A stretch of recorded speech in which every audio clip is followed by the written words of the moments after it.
Hola, ¿qué tal a todos? ¿Cómo le va? Bienvenidos. Volvemos a reencontrarnos haciendo Buenas y Santas por esta señal Santa María, el canal de la vida, y a partir de este momento, por una hora, vamos a recorrer muchos temas, aquellos temas que tienen que ver con esta iglesia a la que pertenecemos, temas de la iglesia local, de su parroquia, de la iglesia de la Argentina y del mundo, pero también vamos a hablar de aquellos temas que nos ocupan y preocupan porque habitamos todos este mismo planeta. Hoy arrancamos con un programa especial, porque el invitado tiene mucho de esto, tiene mucho de especial, no más de una vez por año, pero tenemos la suerte de contar con este sacerdote Camilo, con el padre Mateo Bautista, que visita los estudios de Buenas y Santas, y ya le decimos bienvenido otra vez. ¿Qué tal, Mateo? ¿Cómo va? ¿Bien?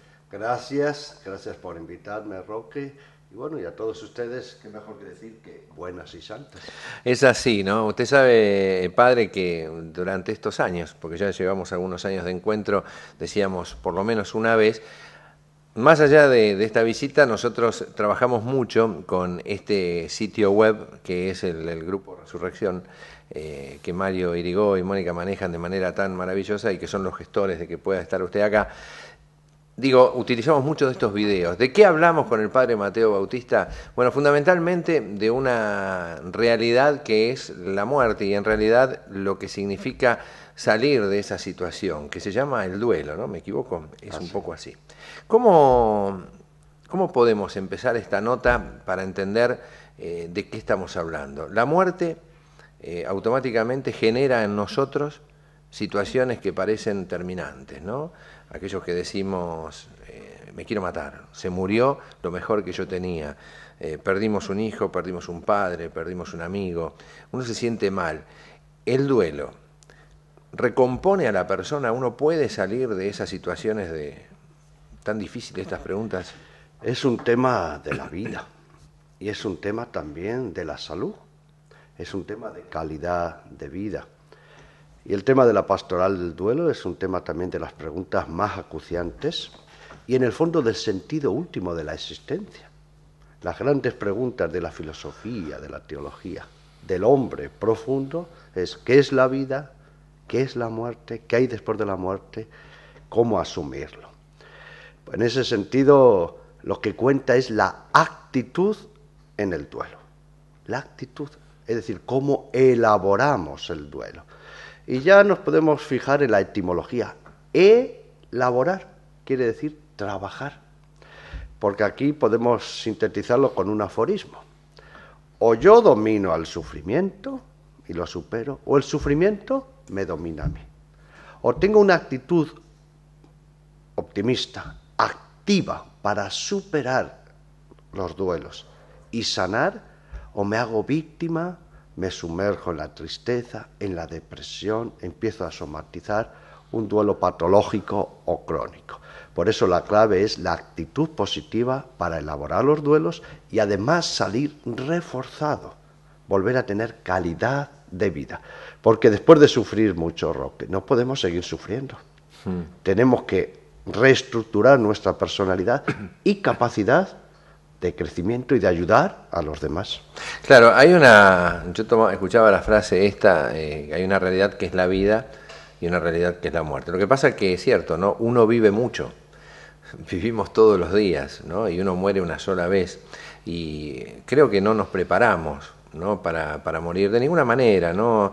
Antes de empezar el programa le cuento, amigo y amiga, que contábamos y hacíamos este pequeño debate fuera de cámara sobre la forma en que uno muere, ¿no? Uno puede entender la muerte en la enfermedad, uno se puede preparar, pero hay muchas veces que la muerte llega así, de manera inesperada, y esa es la parte que uno dice, ¿cómo me levanto de esto, no? Así es. El poeta Miguel Hernández tiene unos versos muy conocidos. Con 3 heridas yo, la de la vida, la de la muerte y la del amor. Y en realidad en la vida estamos con esta terna, ¿no? La vida, la muerte y el amor. Porque la clave es cómo vivimos la vida y la muerte en clave de amor, de positividad, de crecimiento. Para muchos la muerte es el final del camino.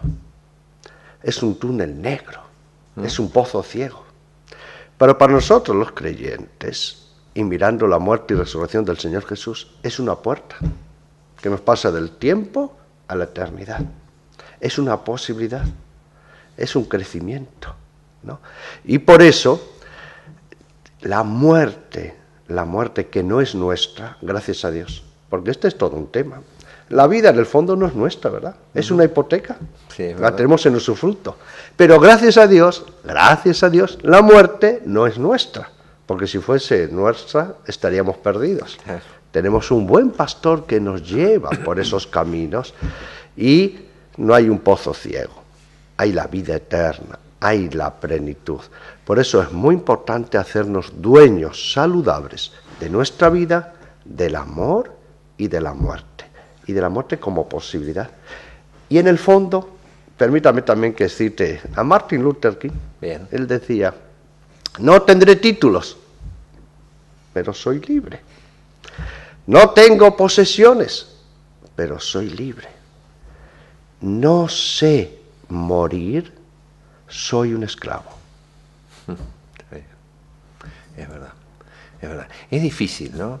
Uno dice la preparación, que muchas veces nos dicen que uno tiene que prepararse en vida, pero es un ejercicio que me imagino yo, no sé, usted tiene más experiencia que yo, pero que la gente hacemos una negación a esto. Es como que nos sentimos con cierto grado de inmortalidad. A veces los años nos van marcando que, bueno, empiezan los achaques, los dolores, y uno dice, uy, el famoso me estoy poniendo viejo. Pero digo, no estamos preparados culturalmente para decir, me preparo, valga la redundancia, para la muerte, ¿no? Y sin embargo, Dios en su sabiduría, que nos da sobre todo a través de la naturaleza, nos introduce el tema de la muerte desde que somos bebés.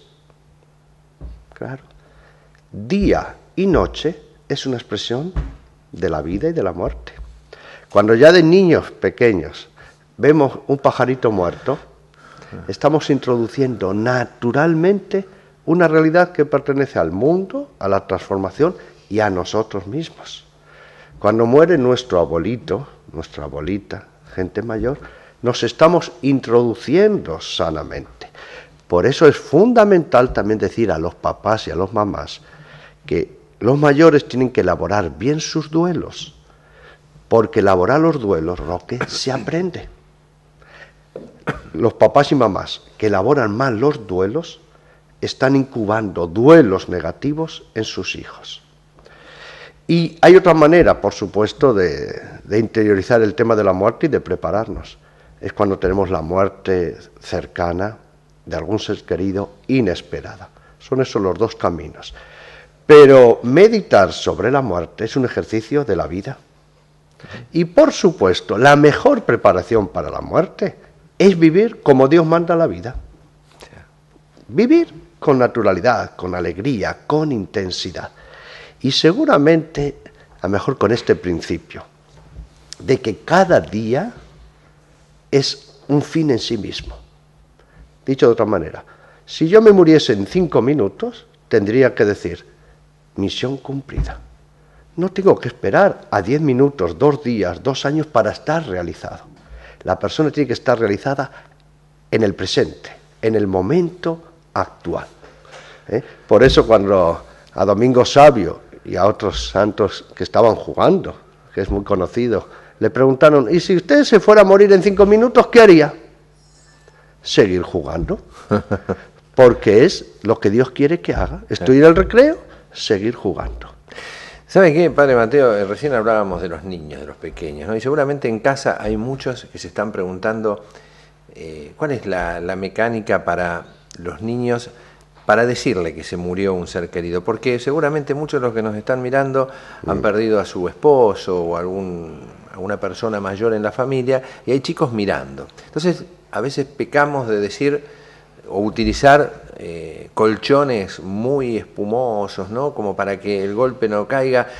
¿Qué pasa que no está papá, que no está mamá o que no está el abuelo? Y uno empieza a los chicos a ponerle ejemplos que serán buenos o malos. Por eso le pregunto cuál es la mejor experiencia que usted saca de esto. Bueno, está con Dios, está enfermo, está en un lugar que lo están tratando de curar cuando en realidad se murió. ¿Qué hay que decirle a los chicos? ¿Cómo se enfoca a los más pequeños para contarle que un ser querido ha muerto? Yo soy el más pequeño de 9 hermanos y mi mamá murió cuando yo tenía 11 años. y murió de cáncer.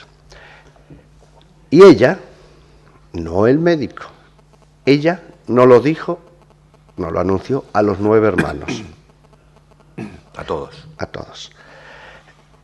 A mí el último, porque era el pequeño. Antes se respetaba las escalas. La jerarquía. Mi mamá era analfabeta, porque le tocó la crisis de la Guerra Civil Española. Pero tenía una sabiduría profunda de la vida. Y ella nos fue preparando. Tal es así que yo ya estaba en el seminario. Yo entré en el seminario de la Orden de San Camilo a los 10 años y 6 meses. Y cuando terminaron las vacaciones y yo ya sabía que se iba a morir, ella me dijo: hay que ir al seminario, no puedes perder un día de prepararte como sacerdote, yo te voy a mandar llamar. Y me mandó llamar 1 día y medio antes de morirse. Y lo que más recuerdo es cómo lo dijo mirándome a los ojos. ¡Qué serenidad! No empleó eufemismos. Esto que usted acaba de decir es muy importante.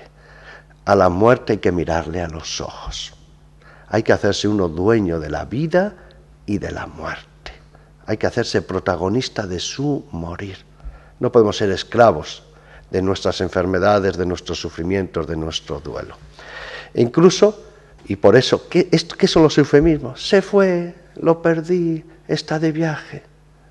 Incluso fíjese que a nosotros se nos escapa, en vez de decir se murió, lo perdí. Y para nosotros los cristianos, nuestros seres queridos no se pierden. Sabemos muy bien dónde están y con quién están. En realidad los que estamos perdidos somos nosotros los que hacemos el duelo. A mí mi mamá me enseñó con su propia muerte a decir las cosas por su nombre, a afrontarlas. Pero eso sí, tiene su metodología, tiene su empatía. Y miren qué llamativo, que una mamá anuncie su muerte a sus propios hijos, ¿no? Incluso recuerdo como una expresión de elaborar el duelo. Seguramente yo estoy en este tema por mi mamá, que nos dijo, y además no perdió el conocimiento hasta unos segundos antes de morir: hijos, cuando ustedes vayan a la tumba y lloren, no crean que van a llorar por mí, porque yo estoy en la gloria. Ahí yo aprendí una lección, 11 años, que en realidad en los duelos no lloramos por los que se murieron y están con Dios, lloramos por nosotros, por nuestros apegos. Por eso es muy importante no emplear eufemismos. Y los niños son los grandes maestros de los duelos. ¿Por qué? ¿Se ha fijado que los niños no emplean eufemismos? No, es tremendo. Y los niños enseñan otra cosa. ¿Dónde está el abuelito? ¿Está con Dios y está feliz? Elaboraron el duelo. Porque si mi ser querido está bien y feliz, ¿cómo yo voy a ser infeliz? Eso es desapego, eso es libertad, eso es quedar bien. En cambio nosotros los mayores, aún con la fe, sabemos que están con Dios en la resurrección. ¿Y qué pasa, Roque? No terminamos de elaborar el duelo. Por eso el duelo es un tema de salud, de calidad de vida, es un duelo de crecimiento, es un duelo de fe. Incluso yo me atrevería a decir que muchas personas no profundizan en la resurrección hasta que pasan por una experiencia de duelo, en la muerte de seres queridos o de una grave crisis de salud que nos puede llevar a reflexionar sobre la muerte. Pero hay que evitar los eufemismos. Perder, se fue, nos alejó. Con los niños hay que decirlo claramente, pero eso sí, con imágenes, es un momento, y eso sí, permítame que me alargue un poquito. ¿Qué es la clave? Que si un niño habla con el papá de este tema, mejor dicho, digo un niño porque el que suele tomar la iniciativa a veces son los hijos, no los papás. Si ve que el papá llora, que le dice cosas hermosas, aunque reales, pero que llora, no se lo cree, ¿no?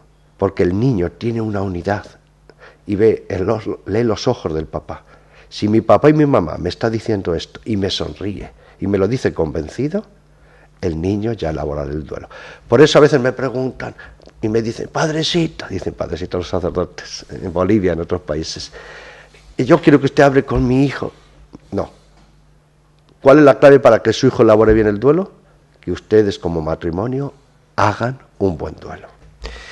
¿Sabe, padre, que es una excelente reflexión la que acabamos de hacer y creo que muchos han prestado su oído y su corazón a esta reflexión, porque son de estas preguntas que nos hacemos todos los días, ¿no? Que nos preguntamos qué hacemos, hasta lo cuento por experiencia propia, ¿no? A veces uno tiene mascotas y para no lastimar a un hijo, un nieto, uno inventa, por ejemplo, el cielo de los perritos o de los conejitos, ¿no? Entonces, uno, para no decir que se murió, está en un hospital especial.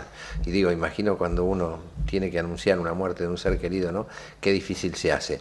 Hay una realidad que se llama la depresión, un fenómeno que aparece en el ser humano, que tiene mucha historia esto. Y yo pregunto, ¿qué relación hay entre un mal duelo y la depresión, ¿no? ¿Tienen que ver? Esto es muy acertado lo que usted dice, porque muchas personas dicen, estoy en duelo, estoy en depresión. No. Pero eso sí, los síntomas prácticamente son los mismos. Claro. Esto hay que ser muy realista. Pero ¿cuál es la diferencia? La actitud con la que usted está elaborando los duelos. Porque si no hay un buen proceso, no olvidemos elaborar, hacer el duelo. Si tengo una actitud de víctima, de pasividad, de apocamiento, una actitud negativa, ese duelo seguramente va a terminar en depresión. Este es el tema. Es la actitud con que se suma. ¿Y eso qué supone? Que voy a somatizar, voy a entrar en cuadros de ansiedad, de angustia, se me va a trastornar el biorritmo del sueño, no voy a tener gusto por la vida. Bueno, ¿y qué es la depresión? Desmotivación, pierdo el gusto existencial, ¿para qué ser feliz? Por eso es muy importante, recuerden, o yo domino al sufrimiento, el sufrimiento me domina a mí. Por eso es importante los grupos Roque, para pedir ayuda, para dejarme ayudar, para desahogarme, para hacer todo un proceso, porque los duelos, permítame ya que aproveche, es para sacar la pena. Claro. Pero no basta con eso. La emocionalidad, pero no basta con esto.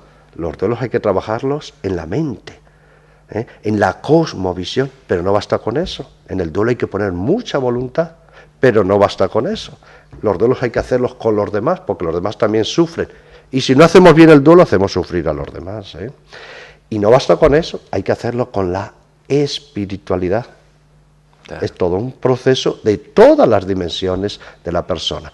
Y por eso los hombres hacen los duelos diferentes de la mujer. Ahora iba a preguntar eso. Por eso cuando alguien dice, no, es cosa mía, hacemos un autismo, es muy peligroso. Ese es el tobogán a la ansiedad, a la angustia, al distrés y a la depresión. Usted sabe que la muerte de un ser querido, el esposo o la esposa, lleva a expresiones muy, muy comunes en la gente. Cuando uno se acerca al viudo, a la viuda o a la persona que ha perdido a su pareja, le dice, bueno, fuerza, hacete fuerte por tus hijos. Frase una. Otra, la vida continúa, no tenés por qué vivir recordando a esta persona, tenés que rehacer tu vida, ¿no? Buscar a lo mejor la posibilidad de una pareja, de otra nueva compañía, ¿no? Digo, con el tiempo. Pero son expresiones que en breve se expresan, ¿no? Se dicen, se manifiestan. Y uno se pregunta, ¿no? Sacar las fotos del ser querido, no tengas más fotos en tu casa. Hay muchas cositas así, muchos temitas o frases que son muy populares. Yo le pregunto, ¿qué se hace realmente, ¿no? ¿Qué significa esto cuando se nos acercan y nos dicen cuánto hay que hacer caso a esto o qué es lo que hay que hacer? Hoy estoy preguntando recetas, Padre Mateo, digo, a expresiones populares, pero le he escuchado tanto, rehacé tu vida, seguí y hacete fuerte por tus hijos. ¿Está bien eso? Esas son frases que nunca deberíamos decir. Son frases hechas que deshacen a los que las escuchan. Pongamos una. Nosotros en nuestros libros tenemos registradas unas 60 que nunca deberíamos hablar. Por ejemplo esta, no pienses tanto en tu hijo, en el hijo fallecido. Esto es terrible. ¿Cómo le va a decir a un papá o una mamá que no piensa en su hijo? Como que sinónimo de pensar es sinónimo de sufrir. No, todo lo contrario.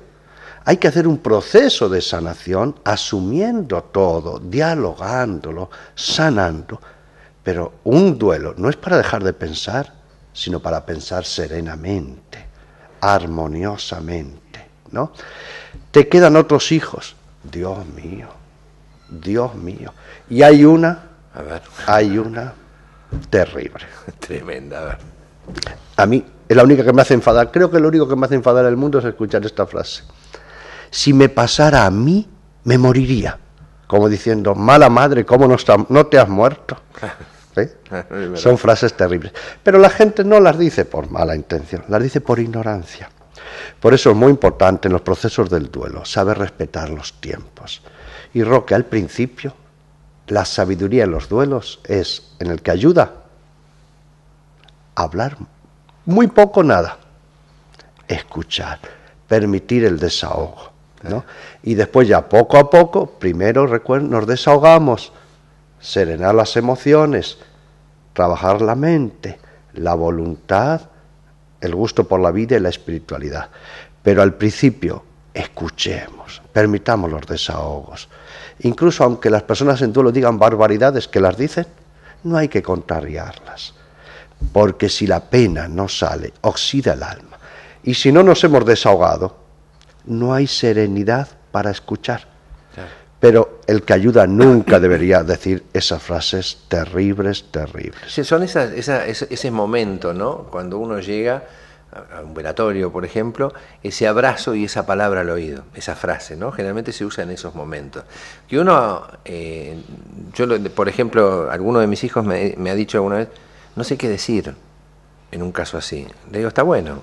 Le digo, hace eso, no digas nada, ¿no? Otro, el famoso te acompaño el sentimiento, seguí para todas estas frases que decimos. Pero está bueno saber que es preferible hablar menos, ¿no? Y escuchar más. La clave no es lo que uno dice, sino cómo escucha. Claro. Fíjese, por ejemplo, que lleguemos a un velatorio o a un inicio de un duelo, un ser querido.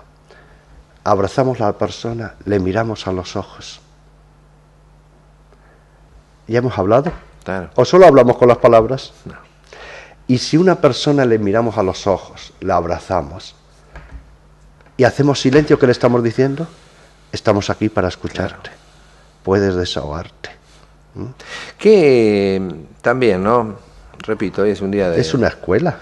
Hacer el duelo y ayudar a elaborar los duelos también se aprende. Mire lo que hemos dicho antes, que lo aprendemos también de cómo lo han elaborado los padres. Claro. ¿No? Y del lenguaje que han hecho y de las actitudes. Muchas veces la incertidumbre en el momento de la muerte, de qué hacer, como familiares directos, como amigos, es esta recomendación. ¿Es preferible cremar? ¿No? Sé que es una pregunta, a lo mejor no es la más agradable para escuchar, pero digo esto de lo enterramos, lo llevamos, lo ponemos en un cementerio privado, en el cementerio que sea, o lo cremamos, ¿no? ¿Qué es lo más recomendable para...? Porque después aparece el fenómeno del cementerio también, ¿no? Digo, que uno se pregunta, bueno, hay que ir y uno va al cementerio y después con el tiempo, ¿vio? Nadie va y la humedad y las flores, y uno dice, ¿para qué todo esto? ¿Qué es lo mejor que le puede pasar a los que estamos en este mundo en relación al cuerpo, a lo que queda de los muertos? Sí. Es la actitud, porque pregunta, ¿la Iglesia permite? Ambos. El tema es la actitud con que vamos a asumir esas realidades. ¿Por qué? Si hacemos la cremación, porque decir, no quiero tener ningún recuerdo, no quiero ir al cementerio, estamos negando, estamos haciendo un rechazo. Eso es lo positivo, ese es un mal duelo, ¿no? Por eso, como todo, es la actitud. Muchas personas dicen, no, yo nunca voy al cementerio. Ha muerto tu ser querido, muy cercano, y no vas al cementerio, no estarás negando. Por eso los ritos de enterramiento, que son de todas las culturas, tienen, entre otras cosas, la misión de facilitar el duelo. Esas 24 horas antes de enterrar a un ser querido son fundamentales, ¿no? Incluso el preduelo, qué importante es despedirse de los seres queridos, si es posible, antes. Decirles adiós, que quedamos bien, agradecerles por lo que han hecho por nosotros, tomarles de las manos. Es muy importante porque existen los duelos y los preduelos. Pero los ritos de enterramiento o los ritos de cremación también hay que respetarlos, pero no para negar las realidades. Claro. no para negarlos, ¿no? Muchos dicen, no voy nunca. En los duelos nosotros decimos ojo y pestaña. Alguien dice, voy todos los días. Ojo y pestaña, porque no se puede vivir en los cementerios. No se puede uno morir con los muertos. Pero el que niega la realidad de la muerte en los otros, en el fondo está negando su propia realidad, su propia muerte. Padre, hablando de realidades, en la República Argentina, sucede en otros lugares del mundo, pero usted que viaja, le cuento que estará enterado, porque es un hombre informado, que en la Argentina se está viviendo una etapa de mucha inseguridad. Más allá de que quienes tienen intereses la quieran negar la inseguridad en la Argentina, la inseguridad existe, y nos encontramos todos los días con situaciones de mucha violencia, en diferentes aspectos. Después hablaremos de lo que es la violencia de género, ¿no? Esto de las parejas que matan, que queman, etcétera. Pero la inseguridad ha hecho que los delincuentes hoy tengan actitudes de violencia, encontrándose amparados, etcétera, etcétera, por la impunidad, y muere mucha gente. Ayer o anteayer, en estas horas, un policía retirado, entre tantos casos, intervino, vio que a un vecino le estaban robando, fue a ayudar, el que estaba de campana afuera lo ametralló, lo mata. Y yo escuchaba en el noticiero y veía a la hija, ¿no? El dolor de una hija, una mujer grande, no era una adolescente, una mujer grande, hablando de un hombre que muere por su padre, muere por defender al otro, ¿no? Y todo esto, y el gran dolor, y la bronca, ¿no?, que tiene la gente y demás. Yo digo, ¿cómo se para hoy una persona ante esta nueva realidad, si es que vale el término, de morir cuando uno sale de su casa por la violencia de todos los días, ¿no? ¿Cómo se elabora o cómo se trabajan esas muertes? Yo vivo también en un país muy inseguro, con mucha violencia, porque hay mucho también narcotráfico en drogas. Y coordino dos grupos, que hemos preferido diferenciarlos por estas circunstancias. Uno es de papás con hijos suicidados y otro es de papás con hijos asesinados, con este tipo de violencia, porque son duelos extraordinarios. Ajá. Son muy diferentes de un accidente automovilístico, de un proceso de enfermedad, ¿no? ¿Y por qué decimos extraordinarios? Porque usted ha dado la clave. Tienen circunstancias como la bronca, ¿no?, la culpabilidad, los procesos. Además, después vienen juicios, se ve incluso a los asesinos. Hay que hacer todo un camino interior largo. Y necesitan un proceso terapéutico de acompañamiento muy especial, con un lenguaje y un tacto también terapéutico muy especial. Pero el suicidio de un ser querido, de un hijo, y el asesinato son los que tienen mayor complejidad. Necesitan todas las semanas un acompañamiento y no menos de un año para hacer un inicio de sanación. Y por supuesto, todo lo que queda en los seres queridos, ¿no?, con tantas preguntas. Porque estos además son los duelos, este tipo de duelos, que dejan más preguntas sin responder. Claro. Y además no han dado tiempo a la preparación, no han tenido un preduelo. Porque en una enfermedad se va viendo, se recibe la noticia, hasta se despide, sí, ¿no? Y además estos hacen preguntas, en este caso una persona que además quiere ayudar, fíjense qué preguntas vitales, hasta preguntas desde la fe. Por eso es muy importante que haya muy buenos coordinadores, muy bien preparados, seamos muy pacientes y saber que van a llevar mucho tiempo. Fíjese esta circunstancia de que va a venir un juicio, seguro. Claro.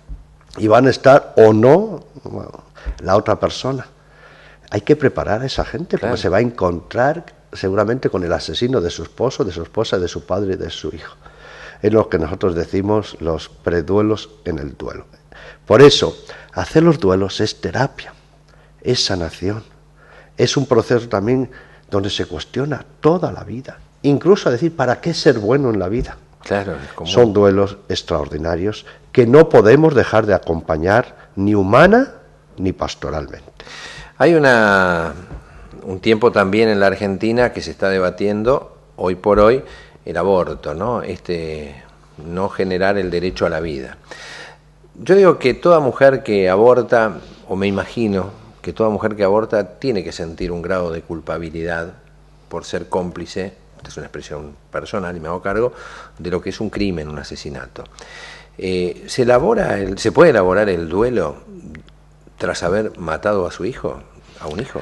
Tenemos mucha experiencia en esto y tenemos también grupos específicos para madres y padres por la muerte de hijos, digámoslo así, por el asesinato de su propio hijo. ¿Hay culpa de esto lo que digo? Y Roque, tienen que ser grupos diferentes, porque cuando hemos tenido esas personas por la muerte, por el aborto de su propio hijo, con otros papás, por accidente o por violencia, no los podían soportar, como yo que he luchado por mi hijo, y usted matando a su hijo. Fíjese que ya de entrada no pueden estar juntos. Pero la misma madre que abortó, al escuchar a los otros padres cómo lloran por la muerte de un hijo en un accidente, se le cae también el cielo. Es el duelo que yo diría no se sana nunca. Nunca. Qué duro. Nunca. No, y esto hay que ser muy realistas. Porque la culpabilidad va a estar hasta 5 minutos después de muerto. Pensemos que estamos hablando de un inocente, un niño de la propia carne y sangre, sin dejarle defender, ¿no? Y después vienen circunstancias en que viene otro hijo que se enferma y la madre, ¿qué no hace por ese hijo que ya nació? Pero ve a otros niños, 3 años, es la misma edad que tendría mi hijo. Y cuando esa madre o ese padre empiezan a profundizar en valores de la vida, es un duelo que hay que acompañar mucho, tiene mucha especificidad, hay que poner mucha espiritualidad, hay que trabajar con una culpa, pero yo lo digo claramente, esa mamá y ese papá, y los que lo hicieron el aborto, tienen que convivir toda su vida con esa culpabilidad. Tienen que convivir con ese duelo, lo podrán hacer positividad, pero es algo que lo van a tener interiormente, existencialmente, porque además sería contranatural. Claro. Sería contranatural. Padre Mateo Bautista, llegando casi al final de este encuentro, yo quiero destacar que nos encontramos y nos conocemos gracias a un grupo, puntualmente el Grupo Resurrección, que nos ha unido y nos ha permitido conocer su trabajo, lo que va haciendo por el mundo. ¿Cuál es el valor de estos grupos? Lo nombró hace un ratito la importancia, pero a mí me gustaría entrar un poquito más en detalle, ¿no?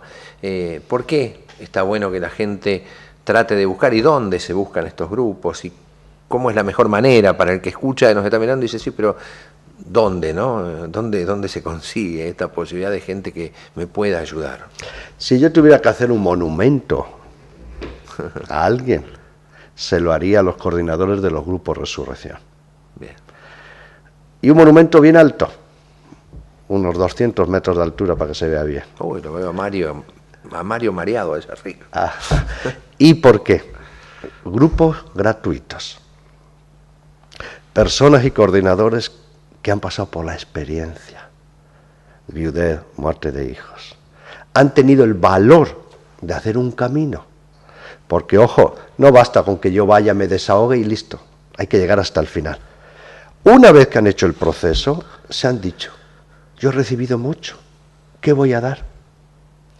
Se han puesto en lugar de otros padres o personas con duelo.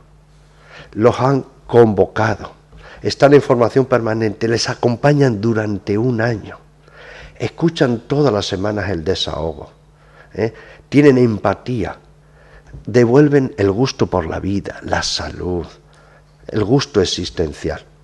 Realmente los grupos Resurrección es un gran don de Dios.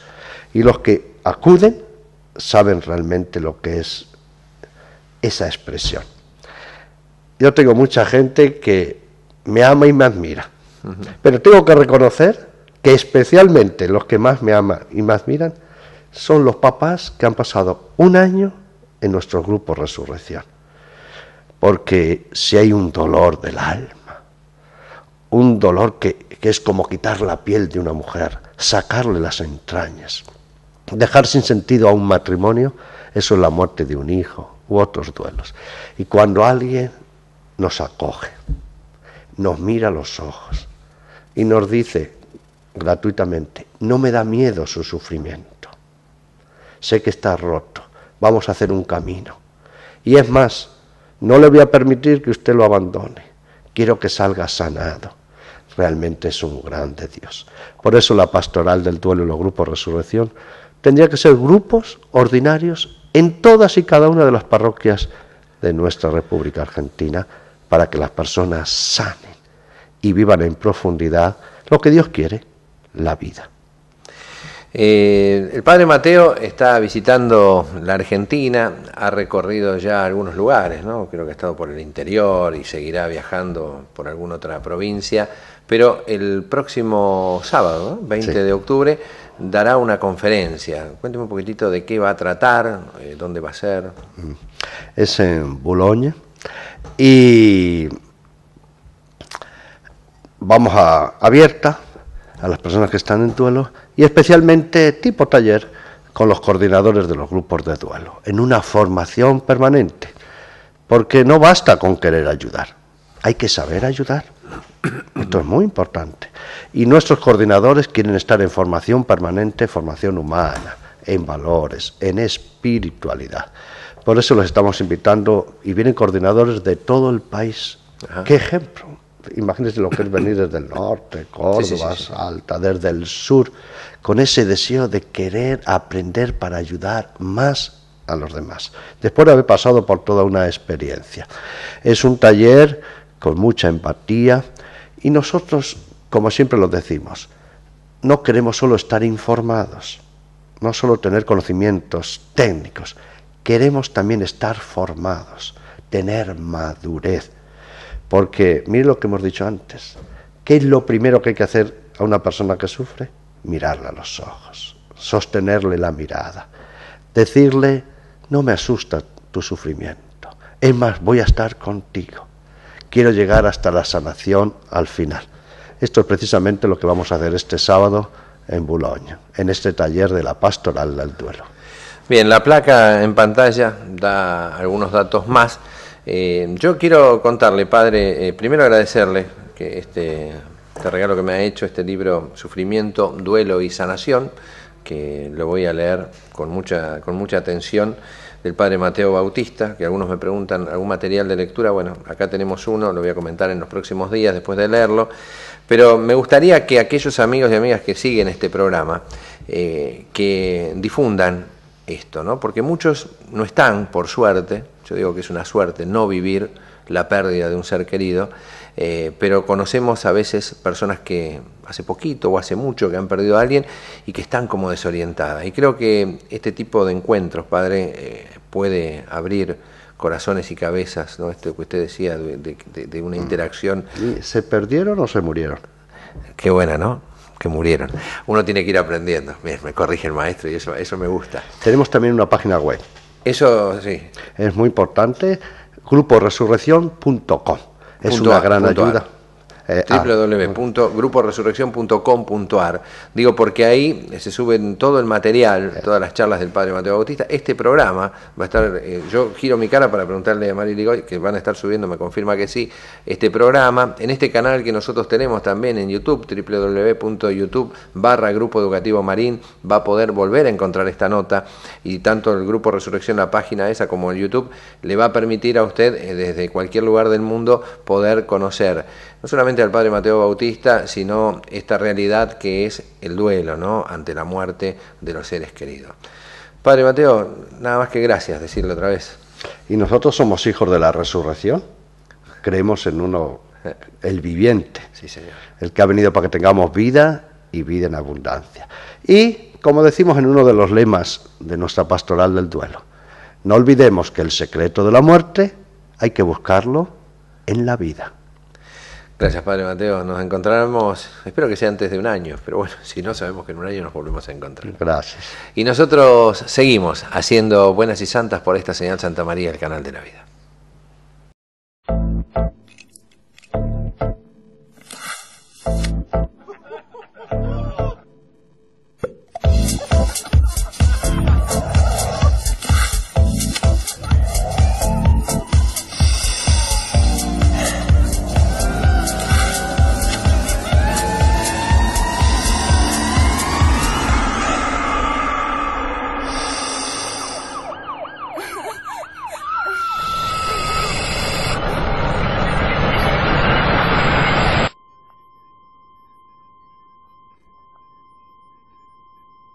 Entrar en las drogas es fácil, pero salir es mucho más difícil. Decí no al consumo de drogas. Para ayuda y más información, entra en www.reddevida.org.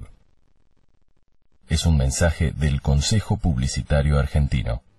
Bien, amigos y amigas, estamos aquí en Buenas y Santas por esta señal Santa María, el canal de la vida. Acabamos de compartir la nota con el padre Mateo Bautista, más que interesante, seguramente ha reconfortado o va a ayudar a muchos. Y ahora es el momento de decirles que está conmigo el doctor Amatucci, Carlos Amatucci. ¿Cómo le va, doctor? Pero mirá, te puedo asegurar, solo con la presencia del padre Mateo, ya tengo yo, solo con él, la alegría profunda. Y ahora reencontrarme después de 3 semanas con tu audiencia, mejor no puedo estar, familia. ¿Sabe que, no puedo estar mejor. Hoy vamos, porque no tenemos mucho tiempo, entonces voy a omitir los llamados, los voy a decir mañana. Pero dentro de los llamados hay varios llamados que me dicen cuándo vuelve el doctor Amatucci, ¿no? Porque es un hombre que lo esperan por esta manera de hablar, de contar las cosas. Y a vos también.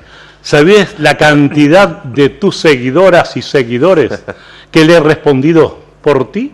Bueno, porque decías, ha hecho silencio de radio, decían algunas, no te las nombro para que no queden pegadas, pero te puedo asegurar, y uno dice, ¿quién lo manda a jugar al fútbol? Y bueno, ¿qué va a hacer? No, pero no estuve. Uno, ¡ay, qué bien que tuvo! ¿Quién lo manda? ¿Quién lo manda a jugar al fútbol? Bueno, la naturaleza, uno vive... Sí, pero que haga otro deporte. No, pero al margen no fue... Para cuidar la osteoporosis. No fue, ahora vamos a hablar de eso, no fue por eso que estuve medio ausente, también andaba con otros problemas y necesitaba reposo, orden médica. Por supuesto. Y uno la cumple. Pero estamos renovados, con muchas ganas, nos volvemos a encontrar de a poquito con cada uno de los que hacen este programa junto con quien les habla.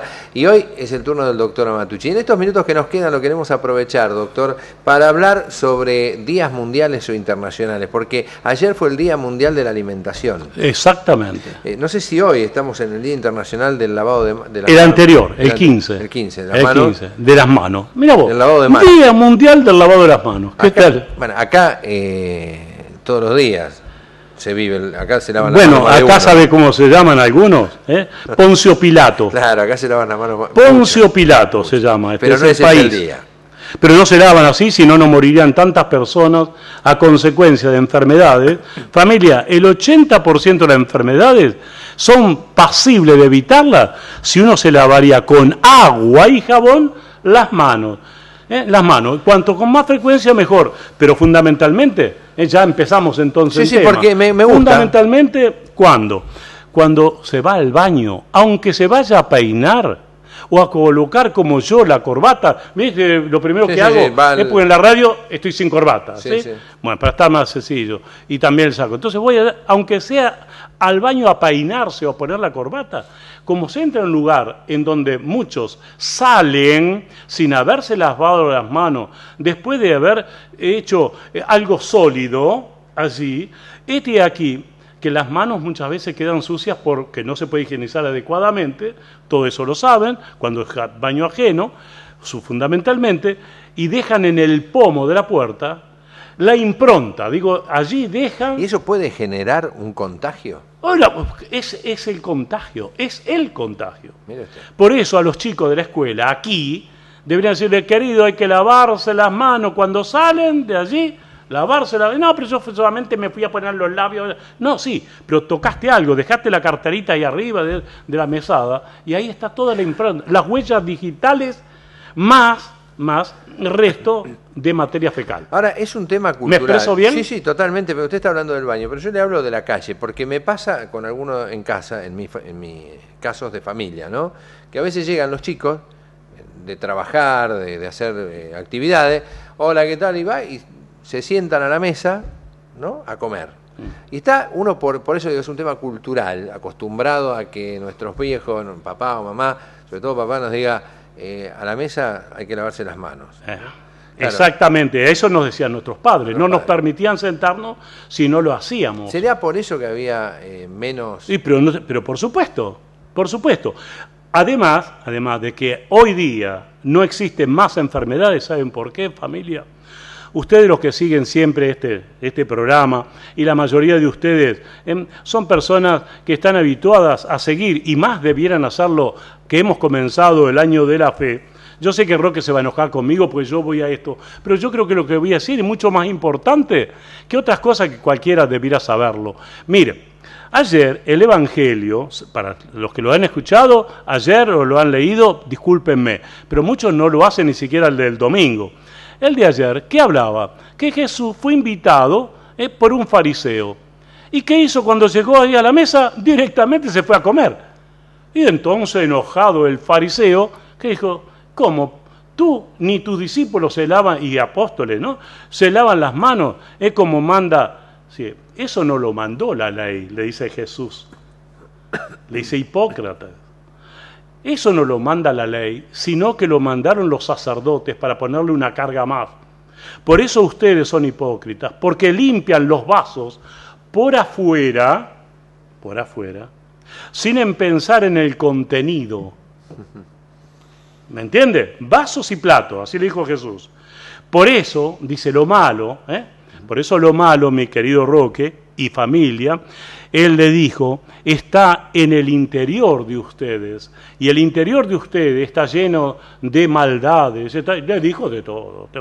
O sea que lo importante no era tanto las abluciones y el lavado de las manos, que se lo habían ido poniendo, ¿viste? Por eso llevaban las filacterias, de allí en el bordado, el hilito con más de 400 preceptos para cumplir. Y eso es lo que Jesús no quiere, hay que cumplir solamente, hay dos, amar a Dios con todas las cosas del corazón y a tu prójimo. Con eso ya está todo. Pues si amás a tu prójimo, ese joven familiar que puedas tener vos o yo, que tenemos, no se lavan, es un problema para ellos y su propia familia. Porque esa persona, y sobre todo la mamá, por ahí si está dándole la teta a la criatura, con las manos sucias como tiene, agarra su teta y lo único que está haciendo es mandarle los bichitos a la criatura. Claro. Decir que Tata Dios tan bueno, en la leche de madre, le puso la inmunoglobulina A, que lo defiende de las infecciones que entran por la boca y el aparato respiratorio. ¿Qué te parece? Sí, es sabio, ¿no? ¿Viste? O sea, lavarse las manos, 80% no la tendríamos. Pero ahora viene el otro día que vos iba a mencionar. Sí, cierro el tema de las manos, ¿no? Porque me parece muy interesante. Bueno, porque iba a eso también, no importa, ¿sí? No, pero cierro el tema de las manos puntualmente porque me parece que no es un tema menor. En estas jornadas, en estos días, hemos escuchado hablar mucho de este Día Internacional del Lavado de Manos, ¿no? Y sería bueno que apliquemos esta usanza que es tan antigua, por lo menos para nosotros, desde nuestros primeros años, aquellos que ya tenemos alguna edad, que decía antes, ¿no? Que abuelos, papá o mamá, a comer con las manos limpias, ¿no? Digo, implementémosla. No cuesta nada, no ocupa lugar, y es un concepto que si uno lo incorpora en los más pequeños, se traslada. Esto es como el papelito que en Jardín de Infantes a los chicos le dicen que el papel se pone en el bolsillo cuando se pela un caramelo en la calle y no se tira, ¿se acuerdan? Sí. Y yo cada vez veo más caramelitos, menos papeles en la calle. Exacto. Cada vez veo menos papeles y veo que sobre todo los más chiquitos hacen respetar. Y porque es así. Por eso hay que inculcar, hay que educar. La hacen los pibes. Sí, hay que educar. A los padres, ¿me entendés? Estoy de acuerdo. Ellos. Y eso, lástima que después llegan a una determinada edad, que se vuelven tan salames como los adultos. Está bien. Pero basta que lo hagan en su infancia, después se van a volver a recordar. Exactamente, queda. Por eso digo, vuelva a esto de exigir, hasta si suena mal, ¿no? Pero obligar que las manos hay que lavarlas porque es necesario. Podríamos evitar muchas enfermedades. El 80% decía el doctor. Otro día mundial es el de la alimentación. Exacto, que fue ayer. Y entonces, mirá vos qué importante esto. La Iglesia, siempre preocupada por esto, ¿por qué? Y porque no puede hacer otra cosa que hacer ver a la humanidad que ya el que lo decidió fue Tata cuando echó del paraíso, echó del Edén a esos dos inquilinos que él había creado, por culpa de que esa mujer aceptó esa manzana que le ofreció la serpiente, el demonio allí, y se lo ofreció luego al pavote de Adán. A partir de allí cayeron en la desobediencia esa y perdieron la inmortalidad del cuerpo, no la del alma. Lo echó por el camino. Entonces dice, ahí querido, lo que era inmortal también tu cuerpo, lamentablemente ahora lo has perdido. ¿Y qué le dijo? Yo te mando a que ahora a vos tenés que ir a trabajar con el sudor de tu frente, vas a conseguir el pan diario, que acá lo tenías todo a mano. Y a vos, querida Eva, vas a parir con dolor. Y aquí entonces, familia, que no quiso él decirle mirá que ahora el parto va a ser atroz, sino que le quiso decir lo mismo que le iba a indicar a María, la madre de su hijo, porque a partir de ese momento ya él dice, bueno, ahora, ya que ellos perdieron esto, mi hijo va a tener que hacer la aparición allí, encarnado en alguien que no tenga este pecado original. Y esa es la Virgen María. Por eso la Virgen María sufrió ella, del momento mismo en que fue notificada por Gabriel de su niño, lo que iba a sufrir. Porque ella estaba aceptando, una virgen que estaba comprometida con un hombre, estaba aceptando ser la madre de Dios, sabiendo que si ese hombre le decía, no, yo no me caso contigo, pero ¿qué iba a pasar? Iba a pasar que lamentablemente le iban a matar a piedrada. Bueno, ¿por qué entonces Dios nos puso a todos los humanos de la misma circunstancia? Porque precisamente una buena mamá, ya que se acerca el Día de la Madre, esa madre sufre ya antes de concebir a su criatura, ya está pensando si está en condiciones su cuerpo, si no se ha hecho drogadicta a algo, si no es adicta a esto, todo lo que sea, todo eso. Por eso una de ellas es la alimentación que tiene que hacer esa mujer para bien de ella y de su criatura. Claro. No sé si me expreso. Sí, ¿vos ves cómo está todo concatenado?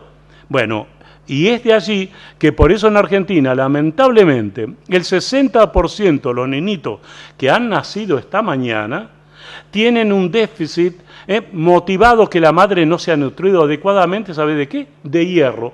Tienen anemia ferropriva, que es lo que lo va a privar a él de que las neuronas se desarrollen como la gente. ¿Qué me decís?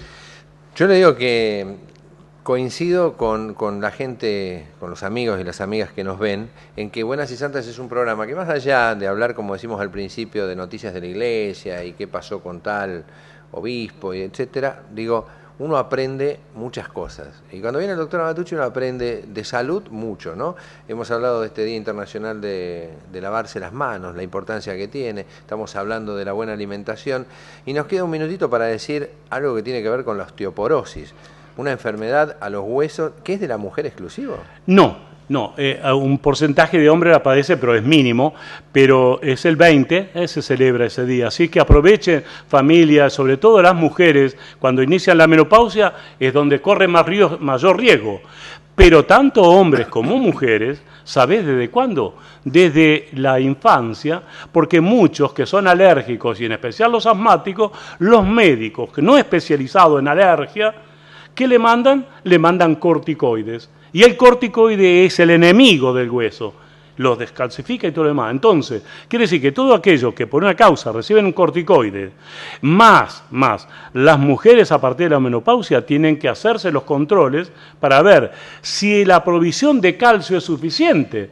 Porque tiene que tomar por lo menos 1 litro de leche todos los días para tener eso, o su reemplazante en los otros derivados de la leche, como sería su producto, el queso, por ejemplo. Queso, los quesas crema, lo que se te ocurra. Bien. Pero tienen que hacerlo. Bien. Llegamos al final, doctor, fue muy breve. Bueno. Yo le quiero contar una sola cosita nada más, que un día como hoy, de 1951... bueno, eso... Fabuloso. La primera transmisión nacional de televisión por el Canal 7. La primera. 17 de octubre de 1951, la producción me pasa el dato, fue en Plaza de Mayo la primera transmisión que se vio desde Plaza de Mayo, el renunciamiento de Eva Perón a la vicepresidencia de la Nación. Día Nacional de la Televisión entonces, así que nuestro homenaje a todos los que hacen la televisión, los que han hecho posible que hoy nosotros estemos acá. Gracias, doctor Abatucci, por estar. Y a ustedes por aguantarme. No, es un placer. Y a ustedes, amigos, mañana, Dios mediante, nos volvemos a encontrar a la misma hora, desde este mismo lugar, con esta propuesta que llamamos Buenas y Santas. Que tengan una excelente jornada.